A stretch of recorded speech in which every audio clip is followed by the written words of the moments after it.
మీ ఇంట జరిగే ప్రతి శుభకార్యాలకు ఆఫర్లు తుమ్మిడి బ్రదర్స్ కోటగుమ్మం రాజమండ్రి. ప్రెజెంట్ నాతో పాటు ఉన్నారు అభినవ్ సర్దార్ పటేల్. ఇలా చెప్తే మీ అందరికి అర్థం కాదండి, సర్దార్ అంటే అర్థం అవుతుంది. ఎవరైనా అవకాశం ఇస్తే ఒక హీరోనో అవ్వచ్చు.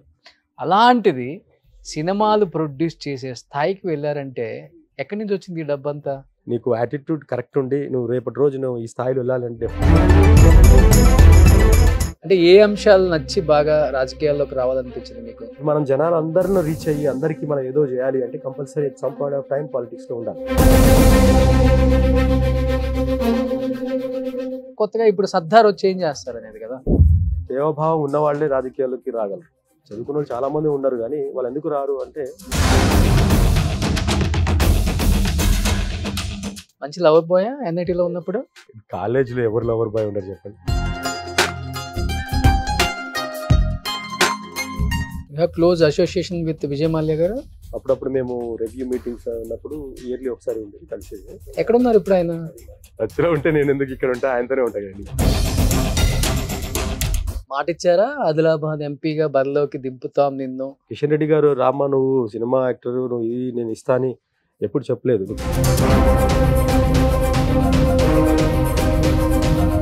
50 కోట్లు అంటే చాలా పెద్ద మాట. అభినవ్కు పెట్టే సత్తా ఉందా లేదా అంటే ఏమని చెప్తారు? సర్దార్ వస్తే నేనే డబ్బు పెట్టి గెలిపించుకుంటాను మనుషులు ఉండాలి. పొద్దున్న లేస్తే సాయంత్రం దాకా అమ్మ నా బూతులు తిట్టించుకునే ఈ ప్రొఫెషన్ కావాలా? ఇప్పుడు మనం అందరం ఎందుకు ఇది ఎందుకు అది అని అనుకుంటూ పోతే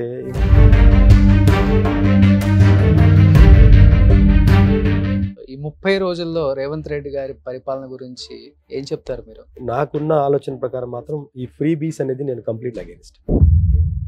at some point of time definite గా డిజాస్టర్ అయితే. Hi hello, welcome to Suman TV. నేను మీ రోషన్. ప్రెజెంట్ నాతో పాటు ఉన్నారు అభినవ్ సర్దార్ పటేల్. ఇలా చెప్తే మీ అందరికి అర్థం కాదండి, సర్దార్ అంటే అర్థం అవుతుంది. ఎందుకంటే రీసెంట్గా ఆహాలో మీకు మిస్టేక్ అని ఒక సూపర్ డూపర్ ఒక ఫిలిం వచ్చిందనమాట. ఎంత మంచి హిట్ అయిందంటే, అండ్ చాలామంది చాలా పాజిటివ్గా మాట్లాడారు. దానికి ముందు రామసురా ఇలా చెప్పుకుంటూ పోతే ఆయన ఖాతాలో చాలా సినిమాలే ఉన్నాయి.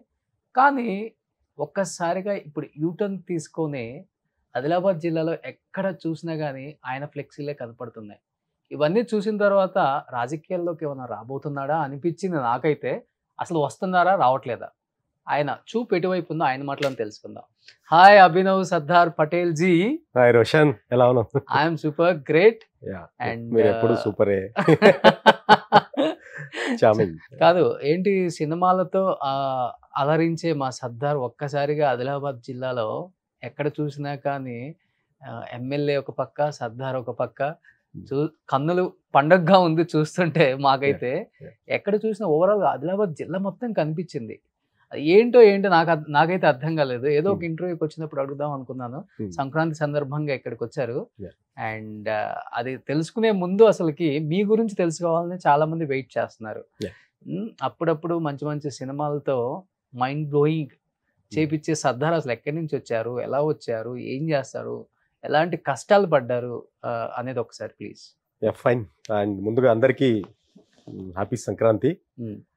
అండ్ నీకు స్పెషల్గా థ్యాంక్ యూ. నాకు తెలిసి మనం చాలా ఇంటర్వ్యూస్ చేసాం, కానీ ఫస్ట్ ఇంటర్వ్యూ మన సుమన్ టీవీలో. మరి ఇద్దరం కలుస్తూ ఉంటాం రెగ్యులర్గా, కానీ this is the right time అనుకున్నా. So anyways, so wish you happy Sankranti to you too. Thank you. So బేసిక్గా నా గురించి చెప్పాలంటే యాక్చువల్గా ఒక 4-5 ఇంటర్వ్యూలు అవ్వాలి, బట్ ఇన్ షార్ట్లో చెప్పేస్తాను. బేసిక్గా నేను పుట్టింది బక్కలింగాయపల్లి అనే ఊరు, అచ్చంపేట్ తాలూకాలో వస్తుంది అది. అండ్ మహబూబ్నగర్ డిస్టిక్ ఇంతకుముందు, ఇప్పుడు నాగర్ కర్నూలు డిస్టిక్. నేను పుట్టింది ఒక మారుమూల గ్రామం. మా డాడీ వ్యవసాయము. మేము 5 అన్నదమ్ములు, 4 సిస్టర్స్.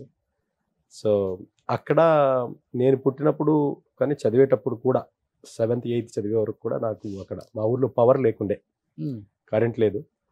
అండ్ తర్వాత బస్ ఎక్కి వెళ్ళాలి అంటే ఒక 15 కిలోమీటర్స్ నడుచుకుంటూ వెళ్ళి బస్ ఎక్కేది అనమాట స్కూల్కి వెళ్ళాలన్నా కానీ. సో ఫస్ట్ దేవరకొండ దగ్గర మాకు, అప్పుడు దేవరకొండకి స్కూల్కి వెళ్ళాం. ఫస్ట్ క్లాస్, సెకండ్ క్లాస్ కానీ ఊర్లోనే. మాకు మా నాన్న చదువుకోకున్నా కానీ మా ఊర్లో అప్పట్లోనే ఒక టీచర్ని ఏర్పాటు చేసి అక్కడికి తీసుకొచ్చి చిన్న ఒక చిన్న గుడిసెలో చదువు నేర్పించేవాళ్ళు. ఓకే. అప్పట్లో మీకు తెలుసు కదా స్కూల్ అంటే అంత సిటీకి వెళ్ళి చదువుకోవడం అంటే అంత ఇది. సో వాళ్ళు ఓనమాలు నేర్చుకుంది మాత్రం మా ఊర్లోనే మా టీచర్ తీసుకుంటే. మరి అంత మధ్యతరగతి కుటుంబం నుంచి వచ్చారా? బిలో మధ్యతరగతి స్టార్టింగ్ లో. ఐ మీన్ బట్ మా నాన్న అంత కష్టపడి అంత చదివించి మాకు అంటే అప్పట్లోనే మాకు ఒక విజన్, ఏం చదువుకోకుండా కానీ నాన్న ఒక విజన్ ఉన్న నాయకుడిలాగా అనిపించేవాడు మాకు. ఎందుకంటే చదువుకోవాలి పిల్లలు, నేను చదువుకోలే, మా పిల్లలు చదువుకోవాలి, మన ఊర్లో పిల్లలు చదువుకోవాలి, అందరు బాగుపడాలి. మా నాన్నే అప్పటి నుంచి బయట నుంచి ఎక్కడో టీచర్ని తీసుకొచ్చి ఊర్లో మా అన్నయ్యని ఫస్ట్ చదివించారు. మా అన్నయ్యని చదివించిన తర్వాత మా అన్నయ్య మమ్మల్ని అందరినీ చదివించాడు. మా అన్నయ్య ఒక రూట్ మా ఊరు అంతటికి కూడా. సో ఇప్పుడు ఒకరు చదువుకుంటే ఫ్యామిలీలో ఆ ఫ్యామిలీ మొత్తం బాగుపడుతుంది ఒక ఎగ్జాంపుల్ అది. సో ఒకరు ఫస్ట్ పెద్దవాళ్ళు కరెక్ట్ ఉంటే ఫ్యామిలీ అంతా కూడా డెవలప్ అవుతారు. సో పక్కా తెలంగాణ మీది? పక్కా తెలంగాణ కాకపోతే సర్దార్ ఉంటే మేబీ మార్వాడీస్, గుజరాత్ వాళ్ళు. యాక్చువల్ గా మా ఆరిజిన్ చూస్తే అదే ఉంటది. గుజరాతీస్ మేము యాక్చువల్ గా రాజ్పూట్స్ కింద వస్తాం మేము. ఫస్ట్ మా వంశం అంతా కూడా మహారాష్ట్ర ఉంటది, మాది అంతా కూడా రాథోడ్స్ అంటాం. ఓకే. సో బట్ ఇప్పుడు ఏంటంటే వ్యాపారము ఆ టైంలో మా వాళ్ళు అందరూ కూడా వ్యాపారం చేసుకుంటూ వచ్చి కొంతమంది ఇప్పుడు మార్వాడీస్ అంతా సిటీలో ఉండిపోయారు. వాళ్ళు city culture kind of work business అలవాటు పడిపోయారు. మా వాళ్ళంతా ఏంటంటే అడవుల్లోకి వెళ్ళిపోయి వేరే బిజినెస్, అప్పట్లో ఆవులు బిజినెస్ బాగుండేది. అప్పుడు బిజినెస్ అంటే అప్పుడు ఆవులు ఇది ఉండేది. సో అట్లా అడవుల్లో వెళ్ళిపోయి వాళ్ళు అంతా ఇచ్చేసేవాళ్ళు బిజినెస్ అంతా. ఇప్పుడు ఎలా ఊరు వెళ్తే పటేల్ సాబ్ అంటారా? పటేల్ సాబ్ అని కానీ బట్ యూనో ఆ రెస్పెక్ట్ వేరే ఉంటుంది. చదువుకున్న తర్వాత మనం చేసిన తర్వాత వేరే ఉంటుంది. ఏం చదువుకున్నారు? సో అదే స్కూలింగ్ జీవితం చదువుకున్నానని చెప్పొద్దు. ఇండస్ట్రీకి వచ్చిన ప్రతి ఒక్కరు ఇదే చెప్తారు. లేదు, నేను కంప్లీట్ గా అంటే నేను ఒక ఇండస్ట్రీ కాదు, మీకు తెలుసు నేను I'm well qualified post graduate from well reputed schools and colleges నేను చదువుకున్నది. సో బేసిక్గా స్కూల్లో ఆ రోజులో అలా చదువుకొని ఊర్లోనే చిన్నగా స్టార్ట్ చేసిన జీవితం. మా అన్నయ్య అప్పట్లో అందరికి కూడా మంచి స్కూల్లో వేయాలని చెప్పేసి మాకు రెసిడెన్షియల్ రాపించారు. అన్ని రెసిడెన్షియల్, నవోదయ, మీకు తెలిసిన నవోదయ, సర్వేలు అని ఉండేది. నాకు అన్నీ వచ్చినాయి. కానీ నేను చిన్నప్పటి నుంచి కూడా మా అన్నయ్య, అరే మా ఇంట్లో మీరు పేరు అడిగారు ఇప్పుడు సర్దార్ ఎందుకు అని. మా ఇంట్లో మీరు పేర్లు చూస్తే మా 5 అన్నదమ్ములు అందరు లీడర్ల పేర్లే ఉంటుంది. ఓకే. మా నాన్నకి అప్పటి నుంచి కూడా వీళ్ళు అంటే వాళ్ళు దే వుడ్ హావ్ సీన్ అప్పట్లో యుద్ధాలు అవి చూసి ఉంటారు అంతా. అక్కడి నుంచి వచ్చిన వాళ్ళకి వలసలు, సో వాళ్ళకి తెలుసు. సో ఫస్ట్ అన్నయ్య పేరు లాల్, సో లాల్ బహదూర్ శాస్త్రి, లాలు అంటారు. నెక్స్ట్ జవహర్ లాల్, మా అన్నయ్య ఇంకొక డాక్టర్, అదే జవహర్ లాల్ నెహ్రూ. నెక్స్ట్ సర్దార్ అంటే సర్దార్ వల్లభాయ్ పటేల్. తర్వాత హరిప్రసాద్, తర్వాత ప్రతాప్ సింగ్, రాణా ప్రతాప్ సింగ్. అట్లా అందరి పేర్లు కూడా మా ఎంతమంది మొత్తం మీరు? 5 మంది. 5 మంది. మీరు లాస్ట్? మిడిల్ అర్జునుడు. 2 పెద్ద 2 చిన్న నాకంటే. సో అందరు చదువుకున్న వాళ్ళు. ఊర్లో ఒక తమ్ముడు ఉంటాడు, వాడికి ఇంకా వ్యవసాయం అంతా భూములంతా వాడు చూసుకుంటాడు. అంతా ఒక 100 ఎకరాలు ఉంటుందా? 100 ఎకరాలు లేదు కానీ ఇంకా వాళ్ళు చేసింది మనం సంపాదించింది. మధ్య తరగతి కూడా కాదు, ఇంకా దిగువ కుటుంబం నుంచి వచ్చిన నేను పూరి గుడిసెల్లో ఉన్నామని చెప్పారు. అలాంటిది సినిమాల్లోకి వచ్చిన తర్వాత పూరి గుడిసె అని నేను మహా అయితే యాక్ట్ చేయొచ్చు, ఇంకా మహా అయితే ఎవరైనా అవకాశం ఇస్తే ఒక హీరోనో అవ్వచ్చు. అలాంటిది సినిమాలు ప్రొడ్యూస్ చేసే స్థాయికి వెళ్ళారంటే ఎక్కడి నుంచి వచ్చింది ఈ డబ్బు అంతా? డబ్బు అనేది కష్టపడితే ఎవరికైనా వస్తుంది డబ్బు. ఆఫ్ కోర్స్ మేము కూడా కష్టపడుతున్నాం. మరి మా నాన్న మా ఊర్లో ఎంత వ్యవసాయం చేసినా అప్పట్లోనే బంగ్లా, మాకు ఎంత రూరల్ కానీ మాకు అప్పటి నుంచే బంగ్లా ఉండేది మా ఊర్లో.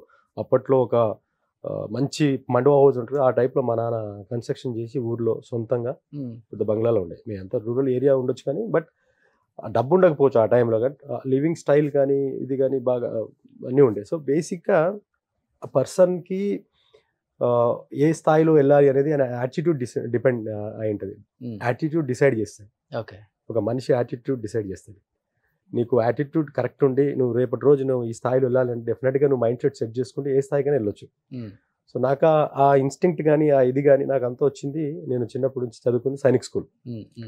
సో కోరుకొండ సైనిక్ స్కూల్ అంటే అందరికీ తెలుసు. అప్పట్లో అసలు సైనిక్ స్కూల్లో సీట్ రావడం అనేది అది పెద్ద ఇది కళ. ప్రతి ఒక్కరు చిన్నప్పుడు కళ ఉండేది సైనిక్ స్కూల్ చదువుకోవాలి అని. సో అలాంటిది చాలా రేర్ పీపుల్, ఒక 20-30,000 పీపుల్ రాస్తే అందులో 100 పీపుల్కి వస్తుంది. అందులో నేను I'm one of the lucky person. So అట్లా నాకున్న జీవితం స్టార్ట్ అయింది అక్కడ. సో కాన్ఫిడెన్స్, లైఫ్లో కాన్ఫిడెన్స్ ఇచ్చింది. కానీ ఒక ఆల్రౌండ్ డెవలప్మెంట్ అనేది మనిషికి ఉంటుంది, వచ్చింది అక్కడ నుంచి నేర్చుకున్నాను. ఏ ఇయర్లో వచ్చావు సర్దార్ ఇండస్ట్రీకి? నేను జాబ్ చేసుకుంటూనే వచ్చా. 2010లో నా ఫస్ట్ సినిమా. 2010. ఏ సినిమా? తేజం. యాజ్ ఏ హీరోగా. అది కూడా అప్పుడు నా ఫ్రెండ్స్ అందరం కలిపి ప్రొడ్యూస్ చేసాం. ఓకే. సో ఆ టైంలోనే మేము సినిమా నాలెడ్జ్ లేకుండా చేసి రిలీజ్ చేయగలిగాం సినిమా 2010లో. లుక్స్ బాగుంటారు, మంచి ఫిజిక్, జిమ్ బాడీ, మంచి మంచి హీరోస్ పక్కన విలన్ రోల్స్ కూడా చేసే అంత అవకాశం ఉంది మీకు, అంత పిఆర్ కూడా ఉంది ఇక్కడ. అయినప్పటికి కూడా హీరోగానే ఉండాలి నేను, ఒక సినిమా తీసినా 2 సినిమాలు అట్లా తీసినా ఏం లేదు అసలు. అట్లా ఏమి ఉండదా? ఏ హీరోతో ఎక్కువ తీసారు మీరు? బేసిక్ గా నేను ఏ హీరోలతోటి నేను విలన్ గా చేయాలని చేయకూడదని నాకు లేదు. నాకు any time I'm open. Thing ఏంటంటే ఒక కాన్ఫిడెన్స్ పెరగాలి మనిషి మీద. అంటే నేను అన్నిట్లో చేసుకుంటూ వచ్చాను. నేను ఇక్కడ కోచింగ్ కానీ ట్రైనింగ్ కానీ సినిమా ఇన్స్టిట్యూట్ కానీ నేర్చుకోలేదు. ఫస్ట్ సినిమా కూడా నేను డైరెక్ట్గా ఇలా కెమెరా ముందుకు వచ్చి యాక్ట్ చేసిన. సో ఎనీథింగ్ లైఫ్లో చిన్నగా ఎక్స్పీరియన్స్తో వస్తుంది. సో ఆ లెవెల్ కాన్ఫిడెన్స్ పెరిగే వరకు మనం చేసుకుంటూ పోవాలి. ఇప్పుడు ఓపెన్ నేను డెఫినెట్గా ఒక పెద్ద సినిమా పెద్ద హీరోస్ పక్కన విలన్ కానీ నేను ఆ కాన్ఫిడెన్స్ ఉంది నాకు. అంటే చాలా మంది చెప్తుంటారు ఇండస్ట్రీలో సర్దార్ మెయింటైన్ చేసే అంత పిఆర్ ఏ యాక్టర్ కూడా చెయ్యడు అంటుంటారు. సో ఇండియన్ డౌట్ మొత్తం తెలుసు సర్దార్కి, ప్రతి యాక్టర్ గురించి. అలాంటిది అదే ఎందుకు చేయలేదు అనేది ఒక క్వశ్చన్ మార్క్ కూడా ఉంది. అంటే ఎందుకు చేయలేదని కాదు, బేసిక్ గా నాకు ఏ హీరోతో మంచి ర్యాపో ఉంది ఇప్పుడు? నేను అందరితో బాగానే ఉంటాను. నాకు శ్రీకాంత్ అన్న అంటే చాలా ఇష్టము మనిషికి. As a person I love him and is values, core values కానీ అది కానీ అండ్ దగ్గర చేయడం విధానం కానీ అందరు యాక్టర్స్ కూడా నాకు బాగా అంటే సర్దార్ అంటే తెలుసు, పరిచయం, మాట్లాడుతూ కూడా. ఎందుకంటే మాకు క్రికెట్ టీం ఉంది హైదరాబాద్, అందరూ క్రికెట్ ఆడుతూ ఉంటాం బయటికి వెళ్ళి అంత. So I basically love everybody. I mean నాకు అంటే ఎంతవరకు క్లోజ్నెస్ అనేది ఇప్పుడు ఎవ్రీబడి హ్యాస్ దేర్ ఇది కదా.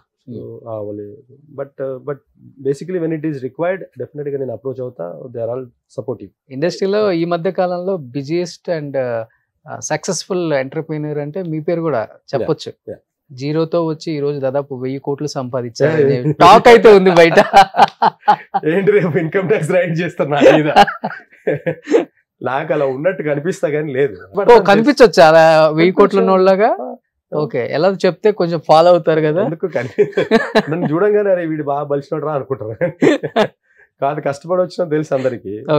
అది వాడేసిన వాళ్ళు కూడా ఉన్నారా? బాగా బలిసిన లాగా ఉన్నాడు, కొంచెం ఉన్నది కూడా పిండేసిన వాళ్ళు. నన్ను వాడలేరు. ఇండస్ట్రీలో పిండే వాళ్ళు ఎక్కువ ఉంటారంట కదా.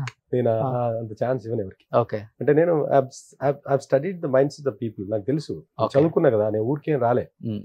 నేను ఒక మంచి ఇన్స్టిట్యూట్ లో ఆర్ఈసీ వరంగల్ లో బీటెక్ చేసిన, నేను ఎన్ఐటి వరంగల్. ఓకే, దాని తర్వాత ఎన్ఐటి త్రిచి ఎంబీఏ చేసిన నేను. So I'm well qualified graduate. నాకు తెలుసు పీపుల్స్ మైండ్ సెట్. నన్ను వాడుకోవాలని చూస్తున్నాడు, లేకపోతే నన్ను చూస్తున్నాను. మంచి లవర్ బాయ్ ఎన్ఐటీలో ఉన్నప్పుడు? కాలేజ్ లో ఎవరు లవర్ బాయ్ ఉన్నారు చెప్పండి? ఒకళ్ళ గురించి కాదు, మన గురించి చెప్పండి. కాలేజ్ లో అందరూ లవర్ బాయ్ అంటారు. కాలేజ్ లో అందరూ ఇదే ఉంటారు. కాలేజ్ లైఫ్ లో అన్ని చేయాలి కదా. Life becomes monotonous. Love marriage లేదు, అరేంజ్ మ్యారేజ్. Arrange marriage. మీ గురించి కొన్ని పిక్చర్స్ మా టీం ఇక్కడ డిస్ప్లే చేస్తారు. ఇది అభినవ్ వాళ్ళ అబ్బాయిది బాబు. అబ్బాయి నువ్వేనా? నువ్వు డ్రెస్ అటైర్ మారంగానే మొత్తం నీకు లుక్ మారితే మొత్తం కంప్లీట్ గా ఏదో ఇప్పుడే ఢిల్లీ రాజకీయాలకి కొత్తగా పరిచయం అయిన లాగా వచ్చేసావు. సో మందే అనమాట. ఎప్పుడు ఇదే మెయింటైన్ చేస్తారు? ఇది మిస్టేక్ అప్పుడా? సో ప్రొడ్యూసర్ కూడా మీరే కదా.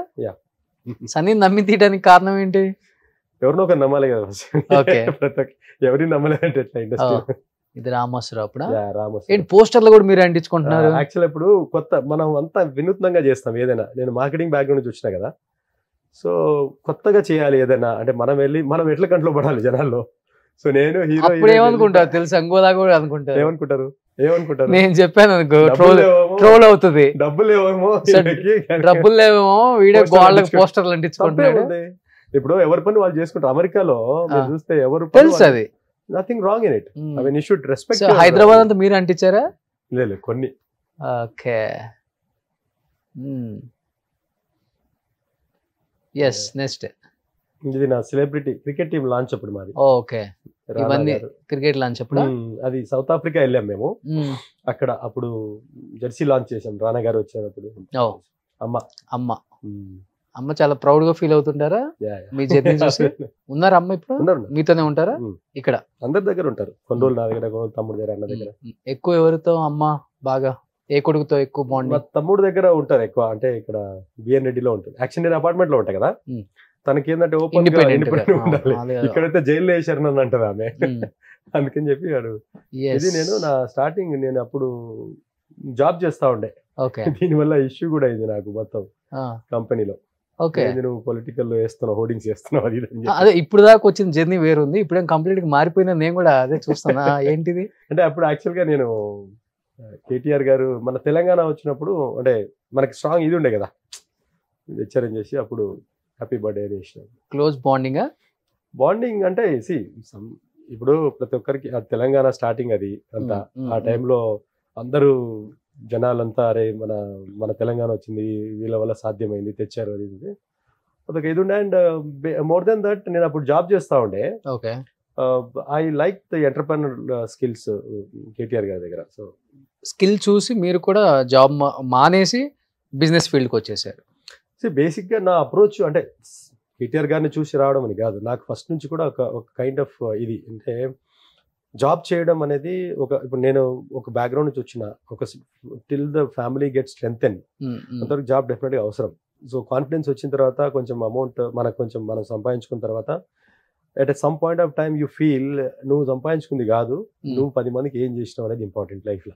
ఓకే. ఈ రోజు నేను నా సంపాదించుకుని తినాలంటే నా పిల్లలు అంతా సెటిల్, 2 పిల్లలు నాకు అంతా సెటిల్. బట్ స్టిల్ అది కాదు లైఫ్ అంటే నువ్వు ఏం చేసావు, ఎంతమందికి ఉపయోగపడ్డావు లైఫ్లో, దట్స్ లైఫ్. చాలా మందికి ఏంటంటే మన సంపాదన, మన పిల్లలు, మన ఇది ఉంటుంది, కానీ నా అప్రోచ్ అంతా వేరే ఉంటుంది. మనం ఏం చేయగలం. నేను ఇప్పుడు దేంట్లో అయినా నా మొత్తం చూస్తే మీరు I have done many activities. మొత్తం నేను ప్రతి ఇయర్ కానీ ఏదో ప్రతి మంత్ ఎవ్రీ 2 months ఏదో యాక్టివిటీ చేస్తూనే ఉంటా. నా వంతు సాయం నేను చేస్తూనే ఉంటాను. సో ఆ అప్రోచ్లో నేను అనుకున్న 15 years వర్క్ చేసిన, కోక్లో చేసిన, కోకోకోలాలో నా job first job campus placement నాకు. తర్వాత కింగ్ ఫిషర్లో ఒక 10 years చేసిన. సో కింగ్ ఫిషర్లో I was brand manager, Kingfisher marketing manager ఉండే. You have close association with Vijay Mallya గారు? అసోసియేషన్ అని కాదు కానీ బట్ యా అప్పుడప్పుడు మేము రివ్యూ మీటింగ్స్ ఉన్నప్పుడు ఇయర్లీ ఒకసారి ఉండేది, కలిసేది. బట్ డెఫినెట్ గా అతను ఒక రోల్ మోడల్ కూడా అనుకోవచ్చు. Everybody has some. ఎక్కడ ఉన్నారు ఇప్పుడు ఆయన? అది మనకి టచ్ లో లేరా? టచ్ లో ఉంటే నేను ఎందుకు ఇక్కడ ఉంటా, ఆయనతోనే ఉంటా కానీ. టచ్ లో నేను ఇక్కడ ఎందుకు ఉంటాను, రోజు న్యూస్ లో ఉంటాను అన్నట్టు చెప్పినట్టుంది మరి. సో అట్లా జాబ్ అయిన తర్వాత నాకు ఫస్ట్ నుంచి కూడా ఒక ఇది అంటే ఒక లైఫ్లో కాన్ఫిడెన్స్ తెచ్చుకున్న తర్వాత మనం కూడా ఏదో చిన్న సెటప్ చేసుకొని 10 మందికి ఉపయోగపడాలని then I started with this Hyderabad Chai Adda అనే కాన్సెప్ట్. నేను చాయ్ కాన్సెప్ట్ బ్రాండ్ తెచ్చింది నేను చాలా చోట్ల చూసాను. చాయ్ అడ్డా, హైదరాబాద్ చాయ్ అడ్డా. సో కాన్సెప్ట్ ని తెచ్చింది నేను ఫ్రాంచైజ్ చేయలే, వేరే బ్రాండ్స్ ఏదో ఫ్రాంచైజ్ చేసాను. అన్ని పార్టీలతో ముడిపడే ఉంది అంటే కాదు, అవన్నీ అప్పుడు నేను క్రికెట్ టీం లాంచ్ అప్పుడు వీళ్ళంతా. సర్దార్ ఎక్కడ దీంట్లో? వైట్ షర్ట్ పక్కన, విశ్వ పక్కన కవిత గారు. యా. ఆదిలాబాద్ జిల్లా మొత్తం ఫ్లెక్సీలు కట్టుంది. చూస్తుంటే రాజకీయాల్లోకి రాబోతున్నావేమో అనిపించింది నాకు. అంటే ఒక్కొక్క జిల్లాలో ఒక్కొక్కలాగా, అంటే ఒక్కొక్క కాన్స్టిట్యున్సీలో ఒక్కొక్క ఎమ్మెల్యేతో పాటు మీ ఫోటో కూడా ఉంది. ఏంటి అసలుకి రాజకీయాల్లోకి రాబోతున్నారా? ఏమైనా సస్పెన్సా లేకపోతే ఏంటి? చూడలేదు అనుకుంటా, రాజకీయాలకు వచ్చాక ఆల్రెడీ. వైట్ వేసానంటే రాజకీయాలు వచ్చినట్టే కదా. మొన్ననే జాయిన్ అయ్యా కదా నేను బీజేపీ పార్టీలో. చూడలేదు మరి ఇప్పుడు కాషాయం వేసుకొని రావాలి కదా. కాషాయం ఏముంది, పీస్. ఇది కాషాయం వేస్తున్నా, రేపటి నుంచి కాషాయంలోనే ఉంటాను నేను 9 రోజులు. అంటే ఏ అంశాలు నచ్చి బాగా రాజకీయాల్లోకి రావాలనిపించింది మీకు? ప్రతి మందికి మనం ఉపయోగపడాలి. అంటే ఇప్పుడు నేను చేసినంత వరకు నాకు ఎంత ఉందో నేను చేయగలను. బియాండ్ దట్ నేను సొసైటీ మొత్తం రీచ్ అవ్వలేను. నేను ఏదైనా ఒక సెట్ ఆఫ్ పీపుల్కి ఒక అవసరం ఉన్న ఒక సిచ్యువేషన్ బట్టి మనం హెల్ప్ చేయగలం. బట్ మనం జనాలు అందరిని రీచ్ అయ్యి అందరికీ మనం ఏదో చేయాలి అంటే compulsory at some point of time పాలిటిక్స్లో ఉండాలి. ఓకే. అప్పుడే మనం జనాలకి వాళ్ళకి కావాల్సింది కానీ ఏరియా డెవలప్మెంట్ కానీ జనాలకు కావాల్సిన డెవలప్మెంట్స్ కానీ జనాలకి ఒక మంచి దారిలో తీసుకెళ్ళడం కానీ వాట్ ఎవర్. అంటే అవన్నీ ఇప్పుడున్న రాజకీయ నాయకులు చేయట్లేదు అంటారా? చేస్తున్నారు. మరి కొత్తగా ఇప్పుడు సర్దార్ వచ్చి ఏం చేస్తారు అనేది కదా. అందరు రావాలి, కొత్త వాళ్ళు కూడా రావాలి కదా. చదువుకున్న వాళ్ళు రావాలి, యూత్ రావాలి, యంగ్స్టర్స్ రావాలి రాజకీయాల్లోకి. సో డెఫినెట్ గా I mean this is the need of the hour. Definite గా అందరూ రాజకీయము అంటే చాలా మంది వేరే విధంగా అనుకుంటారు కానీ రాజకీయం is very nice. It's very చాలా తక్కువ మందికి ఆపర్చునిటీ వస్తుంది, చాలా తక్కువ మంది చేయగలరు. ఎందుకంటే సేవాభావం ఉన్న వాళ్ళే రాజకీయాల్లోకి రాగలరు. చదువుకున్న వాళ్ళు చాలా మంది ఉన్నారు కానీ వాళ్ళు ఎందుకు రారు అంటే వాళ్ళంతా వాళ్ళు సేఫ్ జోన్లో ఉండాలని ఆలోచిస్తారు. ప్రస్తుతం ఉన్న రాజకీయాలు ఎలా ఉన్నాయంటే ఏదర్ డబ్బు సంపాదించడానికైనా రాజకీయాల్లోకి రావాలి, లేకపోతే సంపాదించిన దాన్ని కాపాడుకోవడానికైనా రాజకీయాల్లోకి రావాలి. నాకు రెండూ లేవు. ఆల్రెడీ నాకు ఎంత ఉందో అంత మీరు ఉంది. దేనికి వస్తున్నారు? మీకు తెలుసుగా నాకు తినేంత ఉంది. నాకు 2 పిల్లలు, వాళ్ళు చదువుకునే వాళ్ళకి సెట్ చేసిన. ఇప్పుడు నేను అదే చెప్పా, డబ్బు సంపాదించుకోవాలి అనుకుంటే నేను ఎక్కడి నుంచి వచ్చినా మీకు చెప్పిన మైనస్ నుంచి వచ్చిన. మీరు 0 నుంచి అన్నారు, నేను మైనస్ నుంచి వచ్చిన. మా నాన్న పోతూ నాకు అప్పు ఇచ్చే పోయాడు, నాకేం డబ్బులు ఇచ్చిపోలే. చదివిచ్చాడు, ఒక జ్ఞానాన్ని ఇచ్చాడు, చదివిచ్చాడు, మంచి చెప్పి పోయాడు అంతే. నేను ఈరోజు సంపాదించుకోవాలి అనుకుంటే నాకున్న నాలెడ్జ్కి, నాకున్న దీనికి నేను రాజకీయాలు ఎందుకు వస్తాను? నేను ఇప్పుడు అన్ని బిజినెస్లు ఉన్నాయి నాకు, నేను అక్కడే ఉండి చేసుకుంటా కదా. ఓకే. సో నేను ఫస్ట్ నుంచి మీకు చెప్తుంది ఏంటి, నేను చదువుకున్నది ఒక మంచి సైనిక్ స్కూల్లో చదువుకున్నా. నాకు ఫస్ట్ నుంచి కూడా నా కష్టాలు నేను చూసినా కదా, మా నాన్న పడ్డ కష్టాలు చూసినా, ఊర్లో జనాలు పడే కష్టాలు చూసినా. డెఫినెట్గా మనము ఒక స్థాయికి వచ్చిన తర్వాత 10 మందికి ఉపయోగపడాలనే ఆలోచనతోనే ఈరోజు వస్తున్నా. So to influence the larger community of the people. Okay. నేను ఇక్కడ నుండి ఏం చేయలేను. సో నేను కొంతమందికే చేయగలను. నేను influence the larger community of the people influence చేయాలి అంటే నేను కంపల్సరీ రావాలి రాజకీయాలు. ఓకే. సో కిషన్ రెడ్డి గారి సమక్షంలో కండవా కప్పుకున్నారు. అవును, మొన్ననే మాట ఇచ్చారా, ఆదిలాబాద్ ఎంపీగా బరిలోకి దింపుతాం నిన్ను? ఇప్పుడు రాజకీయాలు ఎలా ఉంటుందంటే ఎవరు మాట ఇవ్వలేరు. ఫస్ట్ మనం పని చేయాలి, మనం ప్రూవ్ చేసుకోవాలి. అవకాశం వస్తే నిజంగా నేను టాలెంటెడ్, నా సర్వీసెస్ కరెక్ట్, ఈ అబ్బాయి బాగున్నాడు, ఈ అబ్బాయి చేయగలడు, ఈ అబ్బాయి తెలియగలడు, ఈ అబ్బాయి పార్టీకి పనికొస్తాడు, సొసైటీకి పనికొస్తాడు, వస్తేనే బాగుంటుంది అసలు వస్తుంది. సో ఇప్పుడు సార్ కిషన్ రెడ్డి గారు, రామ్మా నువ్వు సినిమా యాక్టర్, నువ్వు ఇది నేను ఇస్తా అని ఎప్పుడు చెప్పలేదు. నువ్వు పని చేయమ్మా, నువ్వు పని చేసుకో, మార్కెట్లో వెళ్ళి తిరుగు, జనాలకి సేవ చేయి, టైం వస్తుంది. టైం వచ్చినప్పుడు సో డెఫినెట్గా అవకాశం వస్తుంది. I strongly believe. నాకు ఆ బిలీఫ్ తోటే నేను ఈరోజు ముందుకు వచ్చి నేను పని చేస్తున్నా. డెఫినెట్గా అవకాశం వస్తుంది అండ్ నాకు కాన్ఫిడెన్స్ ఉంది. అవకాశం వస్తే డెఫినెట్గా ఈసారి నేను బరిలోకి దిగుతా, బరిలో ఉంటా కూడా. అంటే అక్కడ ఉన్న హేమా హేమిల్ని కాదని అభినవ్ సర్దార్కి ఒకవేళ ఇవ్వాలి అనుకుంటే మీ ప్లస్లు ఏం చెప్తారు? స్థానికంగా మూలాలు ఎక్కడ ఉన్నాయో కూడా తెలిసి ఉండదు నాకు తెలిసినంత వరకు. అక్కడ స్థానికంగా మీకు అంత అవగాహన ఉందా? ఉంది. ఆదిలాబాద్ అనేది బేసిక్గా ఆదిలాబాద్ అనేది ఇప్పటికి మీరు వెళ్ళి చూస్తే మీరు వెళ్ళారో లేదో తెలియదు. సో ఆదిలాబాద్ ఇప్పటికి వెనుకబడిన ప్రాంతం, చాలా వెనుకబడింది నాకు ఇప్పటికి కూడా. బట్ నిజంగా చెప్పాలి అంటే ఆదిలాబాద్లో ఉన్న రిసోర్సెస్ కానీ, ఆదిలాబాద్లో ఉన్న ఫెసిలిటీస్ ఉన్నా కానీ కరెక్ట్గా దాన్ని ఇది చేస్తే that can be moulded as the best tourist spot యాక్చువల్గా చెప్పాలంటే. ఎప్పటి నుంచో పార్టీని నమ్ముకొని ఉన్నారు సీనియర్లు అనేదో మనం తూచాప్రాయంగా ఆలోచించకుండా ఇచ్చేస్తాం కానీ ఎంపీ పదవులు. వాళ్ళకి చదువు మీద అవగాహన ఉండదు, లాంగ్వేజ్ మీద పట్టు ఉండదు, పార్లమెంట్లో ఒక ఇష్యూ మీద మాట్లాడగలేదు, రైట్ చేయడానికి సబ్జెక్ట్ ఉండాలి, సబ్జెక్ట్ ఉండదు. తెలుగు వాళ్ళకి ముందే రెస్పెక్ట్ ఇవ్వరు, అది వేరే విషయం. మనం అక్కడ తెలుగులోనే మాట్లాడతాం, అసలు రెస్పాన్సే ఉండదు. అట్లీస్ట్ హిందీయో ఇంగ్లీషో వాడితేనే కదా ఒక పాయింట్ చెప్తున్నా. దట్స్ ఎగ్జాక్ట్లీ నేను ఇప్పుడు దట్స్ వేర్ ఐఎమ్ కమింగ్. ఇప్పుడు అదే చెప్తున్నా, ఆదిలాబాద్ ఇంతున్నా కానీ ఎన్నో సంవత్సరాల నుంచి పాలిస్తున్నారు, ఎందుకు డెవలప్ అవ్వట్లే? ఎవరు పాలిస్తున్నారు, ఏం చదువుకున్నారు? ఇప్పుడు ఒక ఎంపీ పోస్ట్ లో ఉండాలి అంటే that's the biggest, I mean parliament, your representing 7 constituencies నిలబడి ఉంటాయి. You should have the subject. అంటే ఆ ఊర్ని పలానా ఊర్లో ఏమేం ప్రాబ్లమ్స్ ఉన్నాయి, పలానా ఊర్లో ఏం లేదు, ఆ ఏరియా ఆదిలాబాద్ని డెవలప్ చేయాలి అంటే, ఎకనామికల్గా గ్రోత్ తీసుకురావాలి అంటే ఏమేమి ఇండస్ట్రీస్ పెడితే ఆ ఏరియాలో సెట్ అవుతాయి, టూరిజం ఏ విధంగా ఇది చేయొచ్చు, పిల్లలకి ఏ విధంగా ఎంపవర్మెంట్ ఇవ్వచ్చు, పిల్లలకి ఎలా జాబ్స్ క్రియేట్ చేయొచ్చు. అక్కడ గవర్నమెంట్ జాబ్స్ అంటారు ప్రతిసారి. ఎన్ని గవర్నమెంట్ జాబ్స్ అని ఇస్తారు? గవర్నమెంట్ కూడా గవర్నమెంట్ జాబ్స్ ఎందుకు? We have to create that opportunity create చేయగలగాలి. యూత్కి మనం కూడా ఒక రిసోర్స్ చూపించగలగాలి. డెఫినెట్గా గవర్నమెంట్ జాబ్ అందరు అప్పుడు అరే ఏదో ఒక ఉద్యోగం చేసుకుంటారు కదా. స్థానికంగా ఎలా ఉంది ఆదరణ మీకు అక్కడ? తిరగడం స్టార్ట్ చేశారంటే మాట ఇచ్చినట్టే ఇంకా. అంటే బేసిక్గా 100% జనాలు అరే సర్దార్ లాంటి వాడు కావాలి, చదువుకున్నవాడు కావాలి, డెఫినెట్గా ఇలాంటి వ్యక్తి వస్తే డెవలప్ చేయగలడు, నిస్వార్థంగా సేవ కోసం వస్తున్నాడు అని చెప్పి వాళ్ళకి ఆలోచన ఉండి వాళ్ళు నన్ను డెఫినెట్గా చూస్తే వేరే అన్ని పక్కన పెట్టి, రాజకీయం అనేది పక్కన పెట్టి నిస్వార్థంగా ఒక మంచి చదువుకున్న వ్యక్తి, ఆదిలాబాద్కి అవసరం ఉన్న వ్యక్తి, ఇన్ని సంవత్సరాలు పోయింది, ఇప్పుడు ఒక మంచి వ్యక్తి వస్తున్నాడు అంటే డెఫినెట్గా వాళ్ళకు కూడా అంటే వెల్కమ్ చెప్తారు. రెస్పాన్స్ ఎలా ఉంది? బాగుంది. డెఫినెట్గా నాకు చాలా మంది ఫోన్లు చేస్తున్నారు, యూత్ అంతా అన్న నేను మీ వెంట ఉంటాం, మీరు రావాలి, మీ లాంటి వాళ్ళు ఉండాలి. ఆర్మీ పెట్టేశారు అప్పుడే యూత్, మనం పెట్టేందుకు తెలిసిపోతాయి కదా. బేసిక్లీ వాళ్ళు కూడా అబ్జర్వ్ చేస్తూ ఉంటారు అన్ని, ఎలాంటి లీడర్ కావాలి మనకి, ఎలాంటి అందరికీ అక్కడ ఉన్న ఎమ్మెల్యేస్ని అక్కడ ఉన్న వాళ్ళందరినీ కూడా వెళ్ళి కలిసినా చెప్పినా, సార్ నేను సేవ చేస్తా, నేను చదువుకొని వచ్చిన, మీరు అందరు సపోర్ట్ చేయాలి సార్ అని డెఫినెట్గా వాళ్ళందరూ కూడా మంచిగా రిసీవ్ చేసుకున్నారు. అందరూ అనుకుంటుంటారు మా సంక్రాంతి అల్లుడు మా ఎంపీగా రాబోతున్నాడే అని. అల్లుడు అని ఎందుకంటారు మీరు? ఇప్పుడు అందరు అల్లుడు అంటే ఆదిలాబాద్ అల్లుడు అని, యా, బట్ ఇప్పుడు అందరు కొడుకులాగా ఆదరిస్తారు నన్ను అక్కడ, వాళ్ళ ఒక కొడుకులాగా చూస్తారు నన్ను ఇప్పుడు.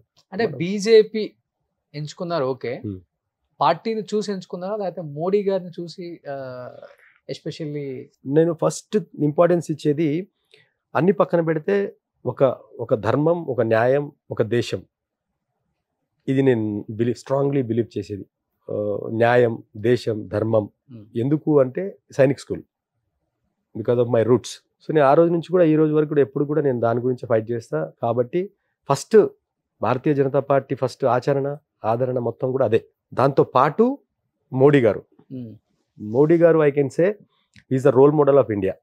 డెఫినెట్గా ఆ లెవెల్ ఆఫ్ కాన్ఫిడెన్స్ నాకు కూడా వచ్చింది. అంటే మోడీ గారిని చూస్తే చాలా ఒక గూస్ బంప్స్ లాగా వస్తాయి ఆయన చూస్తే. నేను ఆయన ఇంత ఏజ్లో ఉన్న, ఎంత ఇది ఉన్నా కానీ ఇంకా యంగ్గా అనిపిస్తాడు నాకు. ఆ ఎనర్జీ కానీ అది కానీ ఆయన చేసే పనులు కానీ. He made India proud. ఇండియాని ఎక్కడో ఉన్న ఇండియా తీసుకొచ్చి భారతదేశాన్ని ఈరోజు టాప్ 5లో తీసుకొచ్చాడు వరల్డ్లో. అంటే ఇట్స్ నాట్ ఏ జోక్.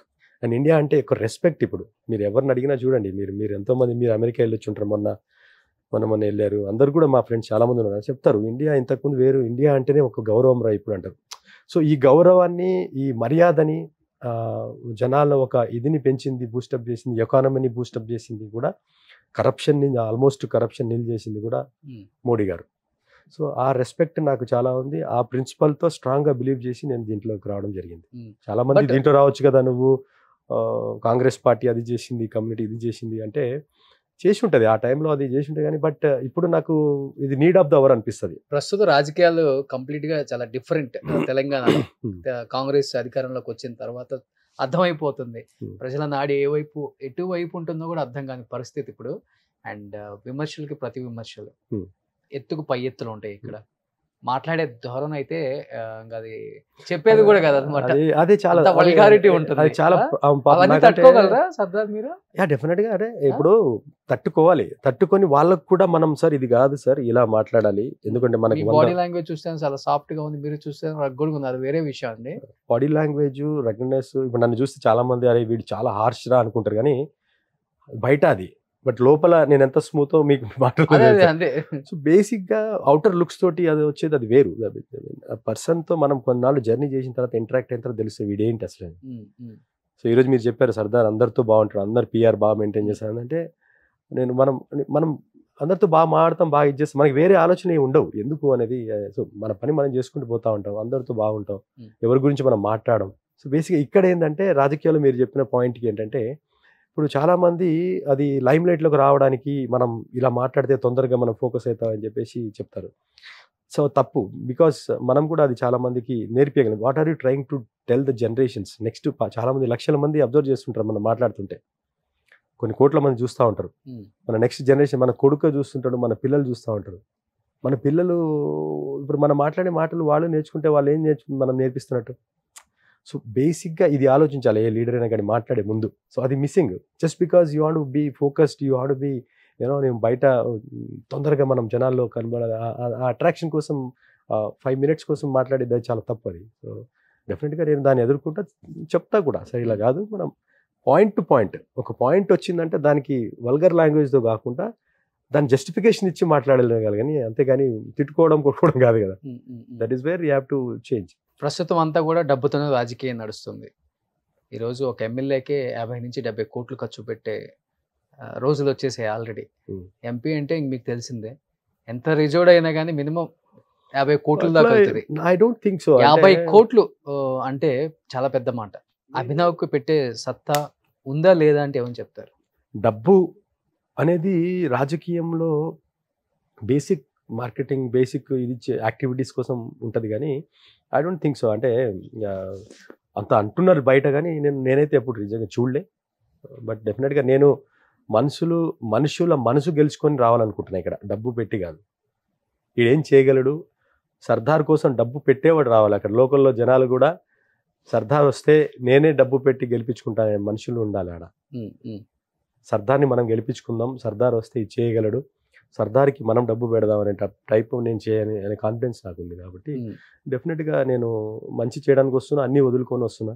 మంచి యాక్టర్గా సక్సెస్ అవుతూ ఉన్నారు, సక్సెస్ అయ్యారు, ఒక మంచి బిజినెస్ మ్యాన్గా సక్సెస్ అయ్యారు. ఈ రెండు కాదనుకొని బురద జల్లే, రాళ్ళేసే, పొద్దున్న లేస్తే సాయంత్రం దాకా అమ్మ నా బూతులు తిట్టించుకునే ఈ ప్రొఫెషన్ కావాలా?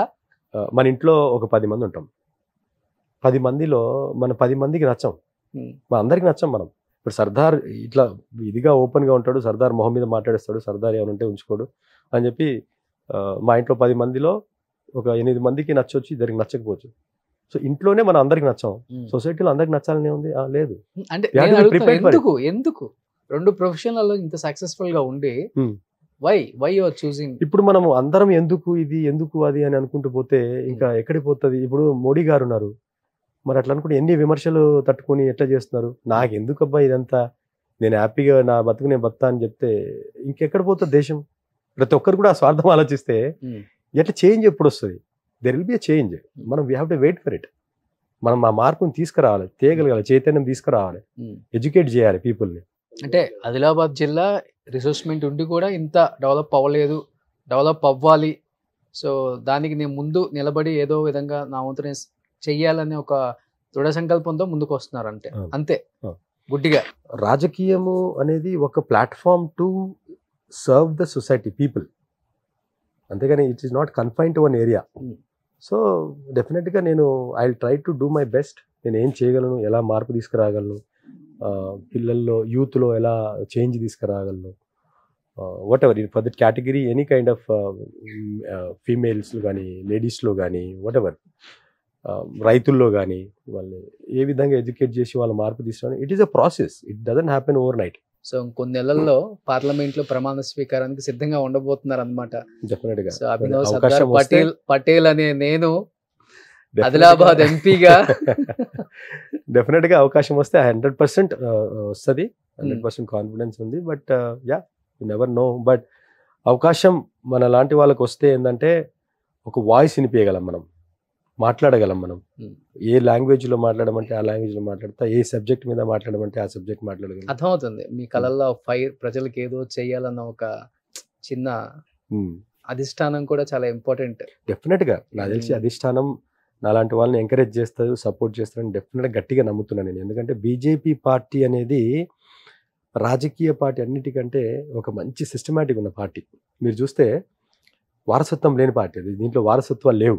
ఎవరైనా ఇప్పుడు నాకు మెయిన్ నాకు వారసత్వ రాజకీయాలే కదా ఇక్కడ లేదు. బీజేపీ పార్టీలో ఇప్పుడు నాకు ఎంత ఇన్స్పిరేషన్, కిషన్ రెడ్డి గారిని చూసినా, బండి సంజయ్ గారిని చూసినా, లక్ష్మణ్ గారిని చూసినా, వీళ్ళు ఎప్పటి నుంచి ఉన్నారు, అసలు ఏ స్టేజ్ నుంచి వచ్చారు, ఎంత కష్టపడి వచ్చారు నేను చూసిన వాళ్ళని. దగ్గర నుంచి నాకు ఆ నమ్మకం. కిషన్ రెడ్డి గారిని చూసినా కానీ, బండి సంజయ్ గారిని చూసినా ఎంత ఫైర్ ఉంటుంది వాళ్ళ దాంట్లో, ఎంత ఇది ఉంటుంది, కష్టపడి వచ్చారు. సో డెఫినెట్గా నాలాంటి వాళ్ళని వాళ్ళు 100% సపోర్ట్ చేస్తారని నాకు నమ్మకం. ఎందుకంటే వాళ్ళకి తెలుసు కష్టం అనేది ఏంటో, ఎంత వచ్చారు కాబట్టి డెఫినెట్గా. సో ఇక్కడ వారసత్వ రాజకీయాలు లేవు కాబట్టి there is a scope for people who work sincerely, honestly and genuinely. నేను నమ్ముతున్నాను. సో ఈ 30 రోజుల్లో రేవంత్ రెడ్డి గారి పరిపాలన గురించి ఏం చెప్తారు మీరు?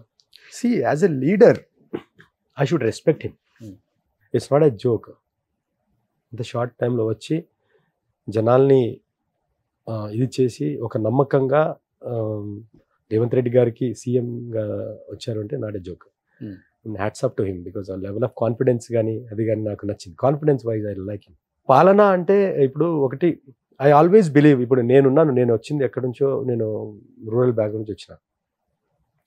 నేను as a educated person I always want things to be ఒక రిసోర్స్ క్రియేట్ చేయాలి, ఒక దాన్ని ఏమంటారు, ఒక ఫెసిలిటీస్ క్రియేట్ చేయాలి, అవి చేయాలి. కానీ నాకున్న ఆలోచన ప్రకారం మాత్రం ఈ ఫ్రీ బీస్ అనేది నేను కంప్లీట్లీ అగైన్స్ట్.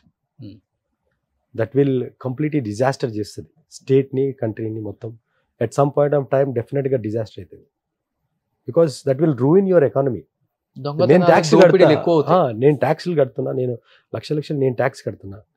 అనవసరంగా అది ఫ్రీ బీస్లో వెళ్తుంది. ఆ ట్యాక్స్ని కరెక్ట్గా వాడుకొని ఒక డెవలప్మెంట్ డెవలప్మెంట్ చేయొచ్చు. ఎంప్లాయ్మెంట్ జనరేషన్ కోసం ప్రాజెక్ట్స్ కట్టండి, ఫెసిలిటీస్ క్రియేట్ చేయండి, కంపెనీస్ తీసుకురండి. ఏదో మనం ఫ్రీ బస్సులు టికెట్లు ఇస్తే ఫ్రీ ఇచ్చి ఎందుకు, వాట్ ఈస్ ద యూజ్? స్టేట్లు పాడైపోతాయి నిజంగా. కంప్లీట్గా. సో అదే ప్రతి ఒక్క ఎడ్యుకేటెడ్ పర్సన్ ఆలోచించాలి ఇది అని కూడా.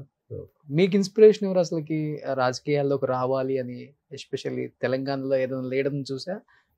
పాలిటిక్స్లో నేను స్ట్రాంగ్గా ఫాలో అయింది. ఫస్ట్ నాకు మా ఇంట్లో బొమ్మ ఉండేది, ఒక మంచి వాళ్ళకి ఎన్టీఆర్ గారిది. ఎన్టీఆర్ గారి బొమ్మ. సో ఈరోజు కూడా నేను సార్ అంటే ఎన్టీఆర్ సార్ అంటే ఒక దేవుడు నాకు. ఇప్పుడు అంటే అంత స్ట్రాంగ్గా చూసిన దగ్గర నుంచి. అండ్ ఎన్టీఆర్ గారు పార్టీ ఎంత కష్టపడి స్థాపించి దాన్ని ఏ లెవెల్కి తీసుకొచ్చారు, సినిమాలు చేసుకుంటూనే అన్ని రంగాల్లో ఎంత కష్టపడి. నేను సార్ ఎన్టీఆర్ గారి విజువల్స్ చూసేది, రోడ్డు మీదనే అప్పుడు బోరింగ్ చేతితో కొట్టేది, అక్కడ బకెట్తో స్నానం చేస్తా ఫొటోస్ అన్ని. సో అది చాలా స్ట్రాంగ్గా ఫిక్స్ అయ్యింది నాకు.